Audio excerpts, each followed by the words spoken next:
Hey everyone, this is Laura Gadenik with Laura Gadenik Astrology, and I'm here to give you the astrology for the weeks of August 22nd through September 4th, 2022. I am on the porch of someone's house where I'm house sitting, and there's some cars, there might be cars driving by, so hopefully the noise won't be too distracting.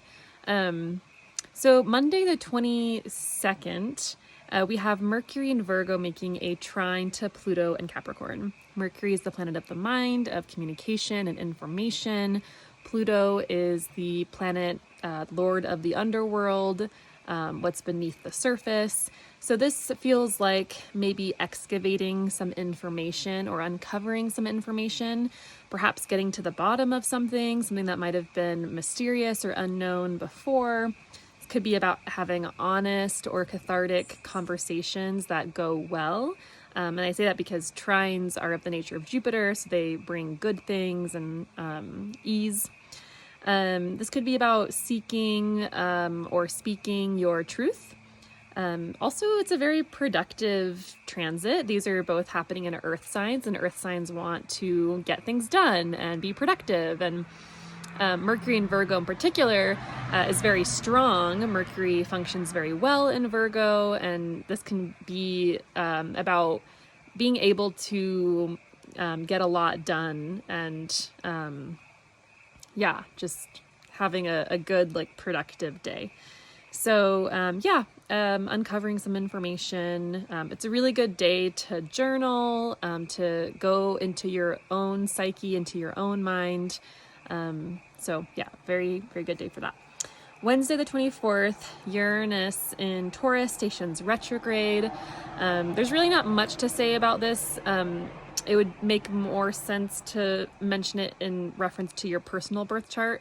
This is happening at 18 degrees of Taurus, so it'll be more impactful if you have planets around that degree of Taurus or the other fixed signs, Scorpio, Leo, or Aquarius. And Uranus is going to go back to about 14 degrees of Taurus, which is where it'll station direct and start moving forwards again on January 22nd. But just something to note that Uranus is going to be retrograde for the next couple of months. Okay, Thursday the 25th, Mercury heads into Libra. This is where Mercury is going to retrograde. This will be September 10th through October 1st. Mercury will be retrograding in the part of your chart that contains Libra. So whatever house that is for you, there will be a review going on or reflection on, going back over. Mercury retrogrades can be a little confusing or feel ungrounded, or like you don't have all the information or you're not sure about something. And so it's a time of reflection and not necessarily a time to move forward with something or make solid plans, because it's likely you'll have to change them. All of the common advice about buying things during a Mercury retrograde or making a commitment, signing papers, try not to do it during a Mercury retrograde. If you can't help it, don't worry about it. We still have to live our lives, but there is an element with Mercury retrogrades in general about having to do something over again. And in general, miscommunications can happen, or technology mess ups, transportation delays, communication delays. This is all very Mercury retrograde. And Libra is a sign about relationships and beauty and pleasure. So it might also be a review around relationships, how we all get along, pleasure, beauty, how we experience pleasure and beauty ourselves. But it's going to be more specifically related to the house that Mercury is retrograding in. So whatever house that has Libra on the cusp, those topics will be under review. Friday the 26th, Venus in Leo makes a square to Uranus. So Venus is a planet about relationships. She's the planet that rules over the sign of Libra and Taurus. So Venus, relationships, beauty, love, pleasure, joy, connection, all of these things. And Uranus is a planet about freedom, innovation, revelation, revolution, unexpected changes. So this might be a time where you might feel like you need more freedom in a relationship. might want to step outside of the box a little bit. There might be some unexpected changes or surprises in relationships or turnarounds. And also Venus relates to like our style and how we express ourselves in terms of how we feel beautiful or how attractive we feel. So this might be a time where you feel like you need to like change it up a bit in terms of your style and reflecting of particular changes you might have made within. So it can be a little chaotic with Mercury squaring Uranus, but Uranus is in, or sorry, not Mercury, Venus squaring Uranus. But Uranus is in Taurus, which is Venus's sign. So that makes me think that it might not be, like it might be a little chaotic and stuff might come up in your relationships. But it seems like it'll go well. It'll be okay in the end. Okay. And then on the 28th, Venus makes an opposition to Saturn. So this could be connected to the same story that was happening on Friday the 26th when Venus was squaring Uranus. It could be connected to the same theme, the same relationship, whatever that conversation is. Or it could be totally different and separate. Once again, Venus equals relationships, and Saturn is a planet about boundaries and restrictions and hard work and commitment and time and age. So this might be about having a conversation around boundaries in relationships. Where is the line between you and me? How do we not be in codependence? This could be about restrictions. There might be lessons learned in love and relationships. It might feel a bit harder to connect around this time. That could be more of an internal experience, however. So never like use astrology as an excuse for necessarily like what's happening. Like we still have free will, and while it is more likely that you and or others might be feeling a bit more isolated or lonely with Venus opposite Saturn, we can make the choice to reach out to people, to form connections, to not isolate ourselves. So we always have that free will. Venus opposite Saturn, though, it can manifest in other ways, and we can make use of this transit as well. It might be like starting an art project or a creativity project that is going to take a long time or some hard work and dedication. That would be a really good use of this transit. Okay, so Saturday, I forgot to mention Saturday the 27th. So this is before Venus opposes Saturn. Saturday the 27th, we have a new moon in Virgo. This is at 4 degrees of Virgo, and it's going to be squaring Mars in Gemini. So this is not the most fun new moon, unfortunately. Not necessarily the best new moon to make to plant seeds or to have intentions, just because Mars is a bit of a prickly planet and likes to create conflict and likes to sever away and can sometimes be overly critical, especially in the sign of Gemini, which is a sign about communication. So be careful of being overly critical or harsh or lashing out, or we might just be a little bit more on edge on this day and leading up to this day. In particular, in the areas of the chart that contain Virgo and Gemini, like for instance, if like Virgo is your 5th house of children, you might be more critical or cranky or something towards your children, or more like self-critical towards your own art, towards your own creations.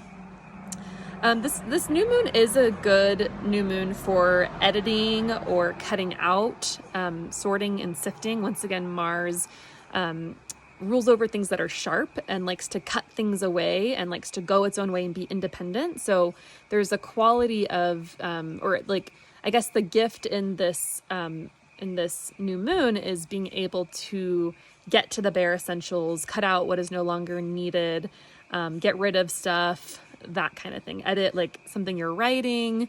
Just don't try to like edit each other or others, because that's not nice.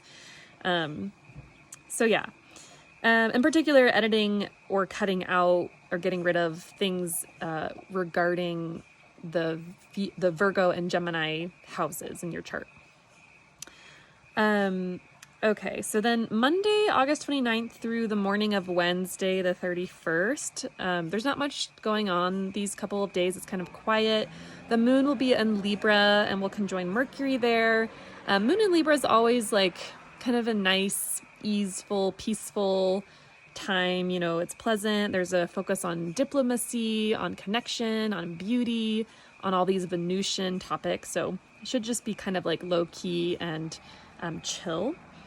Thursday, September 1st, Mars in Gemini makes a sextile to Jupiter in Aries. Mars is our energy, our action, how we do things, how we go after stuff. And Jupiter is a planet about faith, optimism, hope, opportunity. So this feels like, you know, a lot of optimism around doing something, around taking action. There's enthusiasm, there's courage, there's confidence. This would be like a really good day to like, I don't know, go on a big hike or something, or do something that takes like courage and like a lot of energy. Like this feels like high energy. Okay, Friday the 2nd, Mercury in Libra opposes Jupiter in Aries. So Jupiter is a benefic. It's a beneficial, positive, optimistic planet. However, oppositions are a bit more challenging. So this feels kind of like maybe making big promises and not being able to like fulfill them, or making too many plans and feeling overwhelmed, or there's, you know, a lot of like mental enthusiasm and inspiration on this day, talk of hope, of a future, a vision. Definitely be careful of being overly confident or like pompous or arrogant. That can come into play with Mercury opposite Jupiter. Another kind of like conflict that might come into play with this aspect is, so Jupiter in Aries is like egging you on to do something, like whatever house this Jupiter is transiting through that has Aries on the cusp. There's kind of an enthusiasm and courage and confidence to explore new territory, to be courageous, to try new things out. So Jupiter in Aries is like egging you on to do something. And then Mercury in Libra feels more like, you know, Mercury in Libra wants to make the best decision, wants to be more deliberate, wants to think about all the options and make the fairest judgment. And sometimes Mercury in Libra can be indecisive, or there can be kind of like paralysis with choices. So this might feel kind of like just a little bit stressful in terms of like something or someone's like egging you on to do something, and you or someone else is like, oh, but do I want to do that? Or is this other thing, like, is this going to be better, this option over here, is that going to be the better thing to do? So it's like not a big deal. Like this transit's not like, it's like a day or two long, but those are the kinds of things you might be dealing with. Okay, Sunday, September 4th, Venus heads into Virgo. This is technically the sign of Venus's fall, meaning Venus struggles a little bit in the sign of Virgo. And that is just because, excuse me, something's like in my nose. Okay. That's just because Virgo is ruled by Mercury, planet of the mind. Mercury is more analytical, intellectual, and sometimes the analytical and intellectual can really disrupt the experience of pleasure and beauty. If you're like overly analyzing like a sound bath or something like that, that totally takes away from the sensory experience of enjoying a sound bath, right? So it's kind of a little explanation of why or how Venus can struggle in Virgo. Once again, Venus is a planet about relationships, beauty, and pleasure. And Virgo can be a little bit critical or perfectionistic, or there's this like desire or need to constantly improve something. So Venus and Virgo can be harder to please because there's like a higher expectation, you know, or like an expectation of something being the best that it could be. So that might be something that people who have Venus and Virgo natally in their birth chart might struggle with, is being hard to please or being very critical of, you know, like fashion, beauty, things that are pleasurable, food at restaurants, one's own body, or maybe of women, Venus representing women. Like Venus and Virgo could be critical of other women and how beautiful they are. So there's more critical tastes with Venus and Virgo.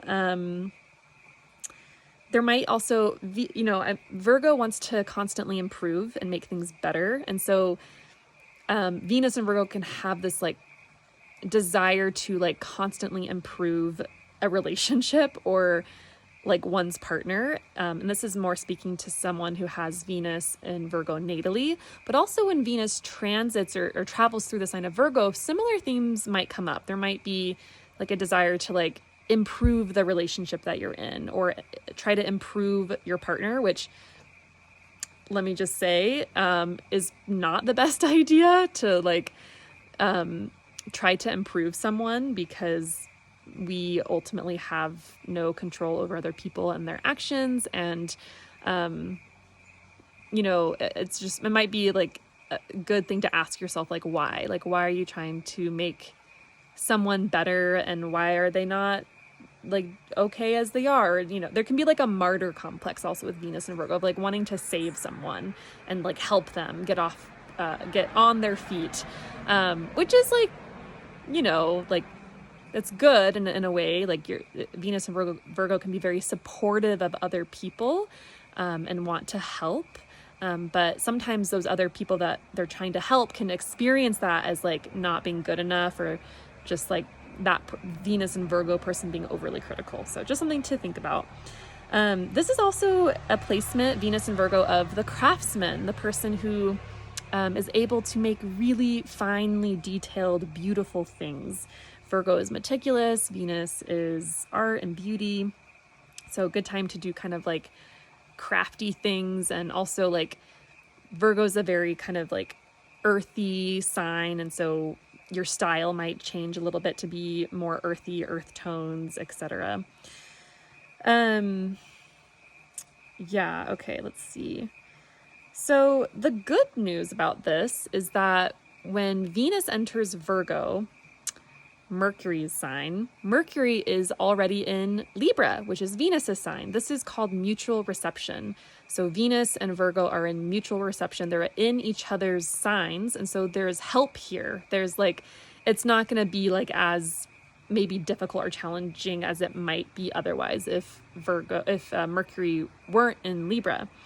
So this feels like it's a really good time for writing poetry. Once again, creating beautiful art that requires detail, or words, or the mind, the intellect, making something beautiful that's also like intellectually stimulating or pleasing, and useful. Virgo is a sign about sorry, that's like very loud. Virgo is a sign about being useful and productive, so something that's also useful.